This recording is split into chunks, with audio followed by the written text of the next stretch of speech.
Ta parole est une lampe à mes pieds, une lumière sur mon sentier.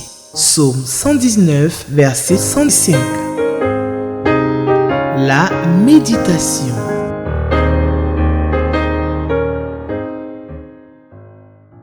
Chers téléspectateurs d'Espérance TV, bonjour, shalom.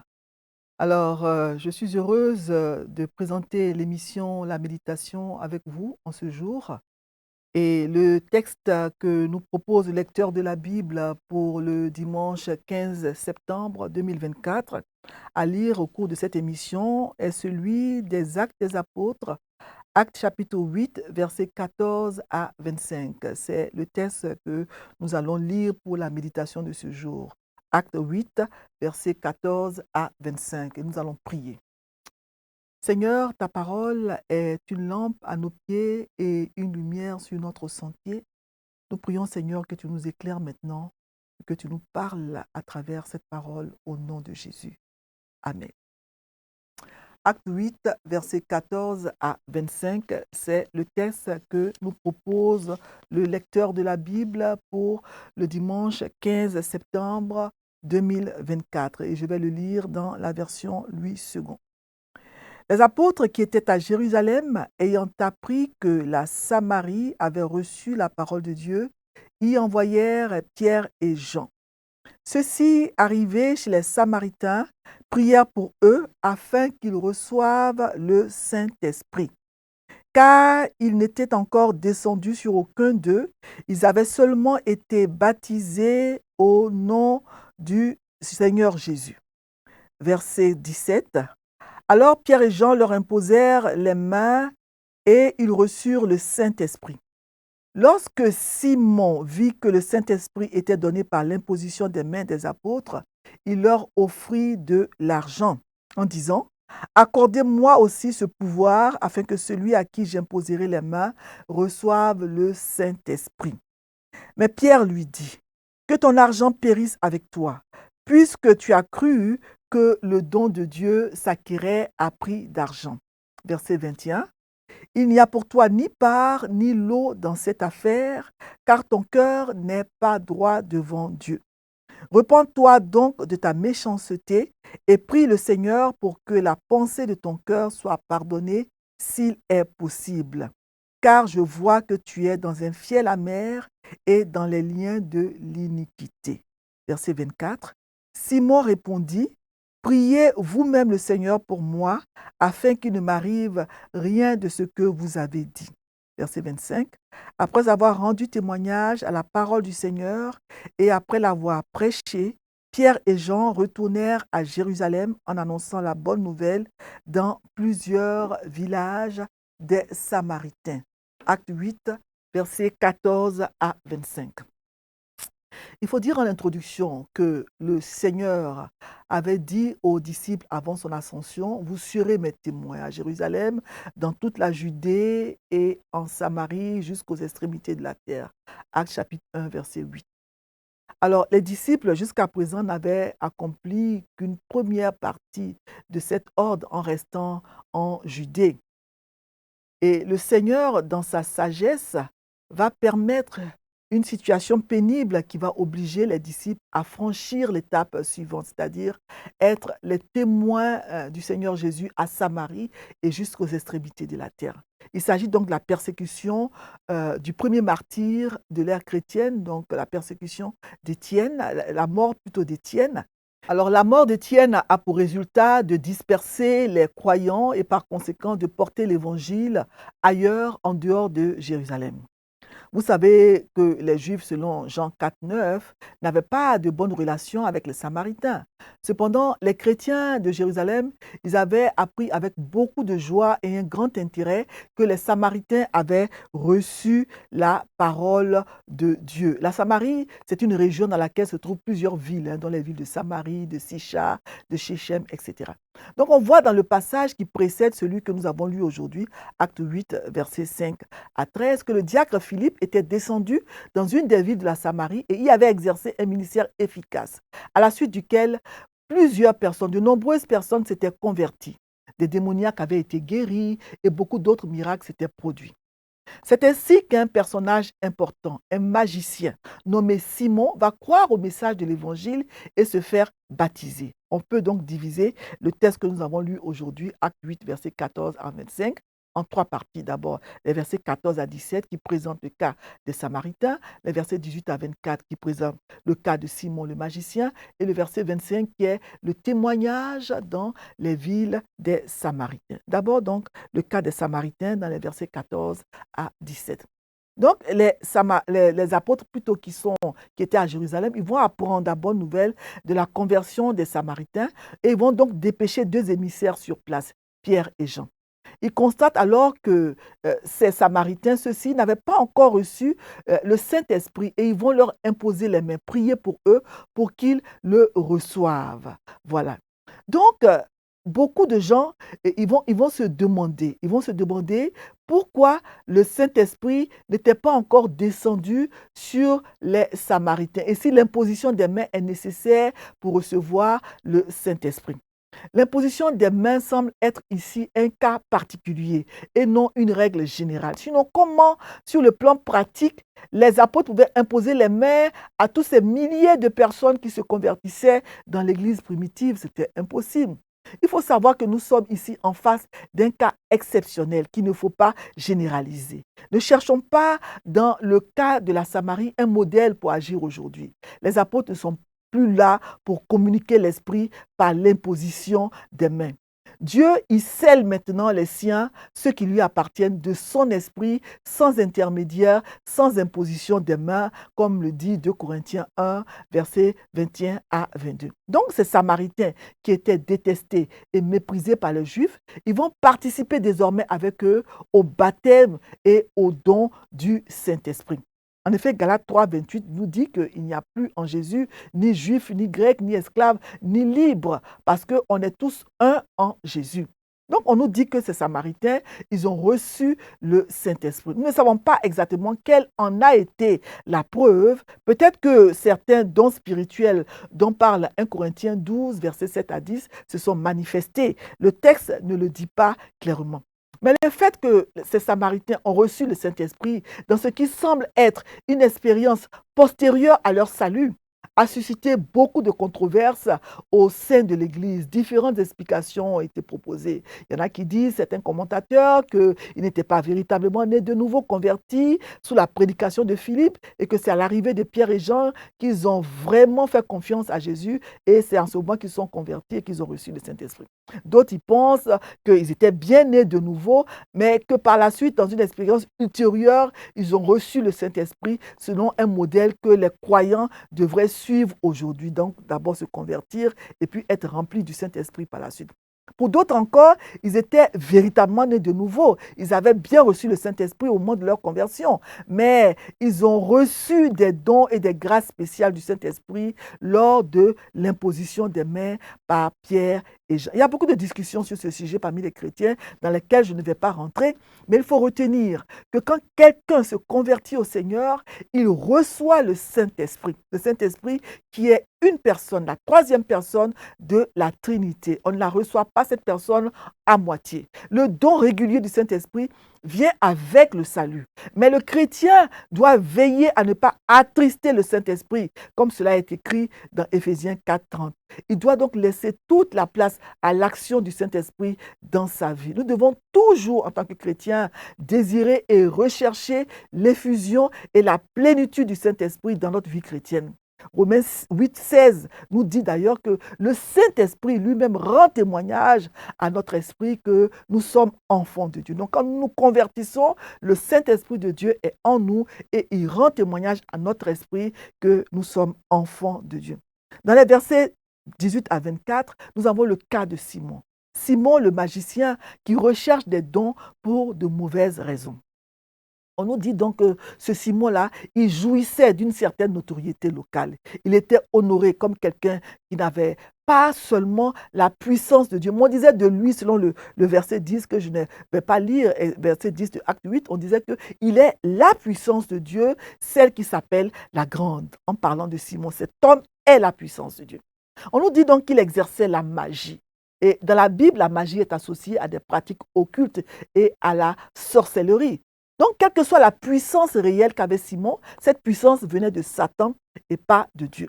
Donc, Simon voyait avec étonnement les miracles et les signes qui s'accomplissaient par les mains des apôtres. Donc, il a été donc convaincu, Simon, par la prédication et les miracles étonnants de Philippe. Au point qu'il fit une déclaration de foi et qu'il a été même baptisé et il ne quittait plus Philippe. Simon est donc devenu un disciple de Philippe et de son ministère.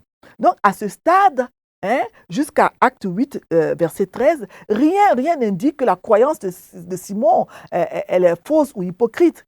Mais on va voir que cette croyance-là va être éprouvée par sa conduite et par sa réaction au fil du temps. Nous condamnons Simon d'avoir voulu acheter la puissance de Dieu. Mais nous-mêmes, nous commettons souvent la même erreur en pensant que ce que nous faisons ou donnons nous rend plus acceptables aux yeux de Dieu et que Dieu doit nous donner en retour quelque chose. Nous pensons pouvoir acheter les dons ou les bénédictions de Dieu par nos œuvres et notre argent. La requête de Simon provoque une réaction violente chez Pierre au verset 20. Il lui dit que ton argent périsse avec toi, puisque tu as cru que le don de Dieu s'acquérait à prix d'argent. L'Église, les chrétiens, devraient tirer des leçons de l'erreur de Simon et refuser de se compromettre avec de l'argent. On voit donc la requête égoïste de Simon dans les versets 18 à 19. Il dit « Accordez-moi aussi ce pouvoir afin que celui à qui j'imposerai les mains reçoive le Saint-Esprit. » Donc Simon, il avait remarqué que quand Pierre et Jean posaient les mains sur les Samaritains, quand ils priaient pour eux, quelque chose se produisait. Donc il a été impressionné par ce quelque chose. Et c'est pour cela donc qu'il propose de l'argent à Pierre et Jean, parce qu'il pense que le Saint-Esprit, c'est une puissance qui peut être achetée ou vendue. Avec son passé de magicien et d'occultiste, il considérait le Saint-Esprit comme une puissance qu'il pouvait utiliser à son gré plutôt qu'une personne qui doit diriger sa vie. Alors, vous avez peut-être entendu parler du terme simonie. Simonie qui fait référence au péché d'acheter ou de vendre les fonctions ou les privilèges dans l'Église. Parce que cela se fait dans le même esprit qui animait ce Simon. Voilà. La simonie est parfois pratiquée aujourd'hui dans les églises. Les gens donnent quelquefois beaucoup d'argent pour être nommés à certains postes. Mais le plus souvent, les gens pensent simplement que la bénédiction suit l'argent. Ils pensent pouvoir acheter les bénédictions de Dieu avec de l'argent. Si tu penses que tu seras plus richement béni, si tu donnes beaucoup d'argent à l'église, c'est la simonie. Les bénédictions de Dieu ne s'achètent pas. Dieu ne nous doit rien. Faisons attention parce que cela est très, très, très subtil et on peut facilement glisser dans ces travers, dans nos déclarations et dans nos prédications sans s'en rendre compte. Simon le magicien, il réalise que les apôtres peuvent, selon ce qu'ils croient, communiquer l'esprit. Il ne demande pas le Saint-Esprit pour lui-même, mais propose d'acheter le pouvoir de le communiquer à son tour. Voilà. Donc, c'est vraiment très important. Le péché de Simon ici, c'était le désir de posséder une puissance spirituelle à des fins personnelles. Et dans les versets 20 à 24, on voit donc la réponse que donne Pierre à Simon. Donc, Pierre dit à Simon que ton argent soit perdu avec toi. Voilà, il n'y a pour toi ni part ni lot dans cette affaire parce que ton cœur n'est pas droit devant Dieu. Repens-toi de ta méchanceté. Voilà. Parce que je vois que tu es rempli d'amertume. Je vois que tu es prisonnier du mal. Voilà ce que Pierre dit à Simon. Alors, Pierre et Jean ne vont pas tomber dans le piège grossier de Simon parce que Dieu ne négocie pas ses dons. Les dons de Dieu sont gratuits. Éphésiens 2, versets 8 à 9 le dit bien. Le salut ne s'achète pas plus que le Saint-Esprit. Nous ne sommes pas rachetés par de l'argent ou de l'or, mais par le sang précieux de Jésus-Christ, selon 1 Pierre 1, 19. Donc, la seule façon de recevoir l'Esprit Saint, c'est de se détourner du péché, c'est de demander à Dieu pardon pour ses péchés, c'est de croire en Jésus. Voilà. Donc, on peut se demander, est-ce que Simon était un vrai chrétien véritablement né de nouveau? Bon, Simon avait en effet donné de nombreuses preuves de conversion, tout au moins vues de l'extérieur. Simon, il avait en effet donné des signes extérieurs qui pouvaient rendre crédible sa proclamation de foi. Bon, on dit que Simon avait exprimé sa foi dans la prédication de Philippe, dans le verset 13 de Acte 8, Philippe avait baptisé Simon et il avait accueilli comme une sorte de disciple, toujours dans le verset 13. Simon assistait aux réunions des chrétiens. On le voit donc au verset 18 parce qu'il était là. Donc, quand il a vu que le Saint-Esprit était donné par l'imposition des mains des apôtres, donc il assistait aux réunions des chrétiens. Mais on peut prendre la déclaration de Pierre. Tu n'as ni part ni héritage dans cette affaire, car ton cœur n'est pas droit devant Dieu, comme preuve que Simon n'était pas un vrai converti, avec de la repentance, avec une foi sincère. Voilà. Donc, son cas était un avertissement. À quiconque pense que juste parce qu'il ou elle a fait une profession de foi ou a accompli certains actes attendus des chrétiens, c'est un avertissement pour ces personnes-là qui croient que parce qu'elles ont fait donc une profession de foi, elles sont chrétiennes. Voilà, parce qu'elles ont accompli certains actes dans l'Église, devant les chrétiens, elles sont automatiquement chrétiennes. Ce n'est pas toujours le cas. Peut-être que aussi l'orgueil empêchait Simon de croire sincèrement en Jésus parce que avant la venue de Philippe, Simon était un homme admiré dans la région. Il avait été admiré depuis longtemps. On peut le lire au verset 11. Au point donc que les gens de la région disaient de lui que c'est la puissance de Dieu. Cet homme est la puissance de Dieu, celle qui s'appelle la grande. On le lit dans le verset 10 de Acte 8. Donc, Pierre, il va inviter Simon à une repentance sincère. Parce que, aussi grave que pouvait être le cas de Simon, il pouvait encore faire ce qu'avait suggéré Pierre. Pierre lui dit de renoncer à la méchanceté. Pierre lui demande de prier le Seigneur pour que la pensée de son cœur, cette pensée-là qu'il a dans son cœur, lui soit pardonnée. Donc, la porte de la repentance, et d'avoir un cœur droit devant Dieu, cette porte-là était encore ouverte à Simon. Si seulement il pouvait l'accepter. Mais Pierre ne pouvait pas le faire à sa place. C'est Simon lui-même qui devait se repentir. Pierre ne pouvait pas se repentir à la place de Simon. Le prédicateur ne peut pas croire en nous. Il ne peut pas se repentir pour nous. Parce qu'il a déjà assez à se repentir pour lui-même. Le prédicateur peut prier pour nous. Mais nous ferions mieux de prier aussi pour nous-mêmes, comme Pierre instruisit à Simon de le faire. Et au lieu de se repentir, Simon, lui, il renvoie la balle à Pierre. Voilà, la réponse de Simon au verset 24 dit « Priez vous-même le Seigneur pour moi afin qu'il ne m'arrive rien de ce que vous avez dit. » Voilà, on voit donc que Simon n'a pas bien compris. Parce qu'au lieu de se repentir sincèrement, comme Pierre le lui demande, il demande plutôt à celui-ci de prier pour lui, afin que les paroles que Pierre a prononcées n'aient aucun effet sur lui. Donc, au lieu d'humilier son cœur devant Dieu, Simon demande à Pierre de prier pour qu'il soit épargné des conséquences de son péché. Cela montre que Simon, vraiment, n'était pas encore disposé à humilier son propre cœur devant Dieu. Pierre ne pouvait pas humilier le cœur de Simon à sa place. La Bible ne nous dit pas ce qu'il est advenu de Simon par la suite. Ah, Simon. Et nous avons malheureusement beaucoup de Simon dans nos communautés qui donnent l'impression qu'ils sont convertis, tout ça, mais dans les faits, ils ne le sont pas réellement. Et dans le verset 25, on a le témoignage dans les villages des Samaritains. Donc, après s'être acquittés de leur mission, Pierre et Jean ne retournent pas tout de suite à Jérusalem. Ils vont obéir à l'ordre du Seigneur d'évangéliser la Samarie. Vous vous rappelez donc ce que j'ai dit plus haut, que le Seigneur avait dit dans Acte 1:8, vous allez recevoir une puissance et vous allez être mes témoins à Jérusalem, dans toute la Judée, dans la Samarie et jusqu'aux extrémités de la terre. Voilà. Donc, les disciples vont commencer leur ministère à Jérusalem à partir du jour de la Pentecôte, mais ensuite, ils vont aller dans les contrées voisines que sont la Judée et la Samarie. Ils vont donc ainsi continuer d'annoncer la bonne nouvelle de la parole de Dieu. Et sur le chemin du retour, ils annoncent la bonne nouvelle dans les villages qu'ils traversent. Donc voici un peu expliquer le texte que nous avons lu aujourd'hui, Acte 8, versets 14 à 25. Voilà. Les questions qui nous sont proposées sont les questions 2 les questions 3 et la question 7, auxquelles je ne vais pas répondre par manque de temps, mais je vais lire le commentaire du lecteur. Halte à l'amalgame, c'est le titre que donne le lecteur au texte que nous venons de lire, acte 8, versets 14 à 25.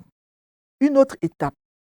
Ayant perdu son pouvoir diabolique, le magicien pense recevoir le don du Saint-Esprit à coup de billets de banque. Et pourtant, une nette démarcation sépare Dieu et Satan. Simon l'ignorait sûrement. C'est ainsi que Pierre, l'apôtre, va le lui signifier en des termes très sévères, ce qui effraie l'ancien homme fort de la Samarie. N'est-ce pas une confirmation de la parole? Celui qui en nous est plus fort que celui qui est dans le monde. Une erreur d'appréciation. Étant terrifié, le magicien n'arrive pas à se repentir lui-même, laissant aux apôtres la responsabilité de tout faire à sa place. Hélas. Simon semble vouloir plutôt garder la gloire personnelle et non chercher celle de Dieu. En effet, pour marcher avec Dieu, le changement doit être radical et constant. Simon a encore des progrès à effectuer pour que sa conversion soit crédible. Bien-aimé, n'as-tu rien à déplorer personnellement dans ta relation avec Jésus et ton prochain? Une pensée transformée. Pierre ordonne à Simon de se repentir de sa mauvaise pensée. Ici, c'est le cœur qui est visé. Nous devons veiller sur l'état de notre cœur. Sinon, l'ennemi prendra le dessus sur nous et affaiblira notre intimité avec le Seigneur. Question. Quelles pensées envahissent souvent ton âme? Voilà, nous allons prier. Seigneur, merci pour ta parole que tu nous as permis de lire. Nous prions, Seigneur, que tu nous aides à être des personnes qui ont une foi sincère, que nous ne puissions pas pratiquer la simonie. Seigneur, suivre l'exemple de Simon qui pensait pouvoir acheter le don de Dieu, le Saint-Esprit, avec de l'argent. Nous ne pouvons rien acheter. Tu nous dis de venir à toi sans rien payer. Les dons que tu donnes, que tu offres, sont gratuits, ô notre Dieu. Donne-nous aussi de suivre l'exemple des apôtres qui évangélisaient partout, dans les villages, partout où ils passaient, en suivant l'ordre, la grande commission que tu leur avais donnée. Vous serez mes témoins à Jérusalem, en Judée, à Samarie et jusqu'aux extrémités de la terre. Et cet ordre, cette commission est encore d'actualité aujourd'hui. Nous devons être tes témoins partout où nous allons.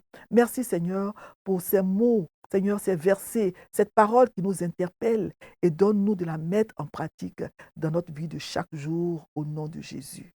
Amen. Ta parole est une lampe à mes pieds, une lumière sur mon sentier. Psaume 119, verset 105. La méditation.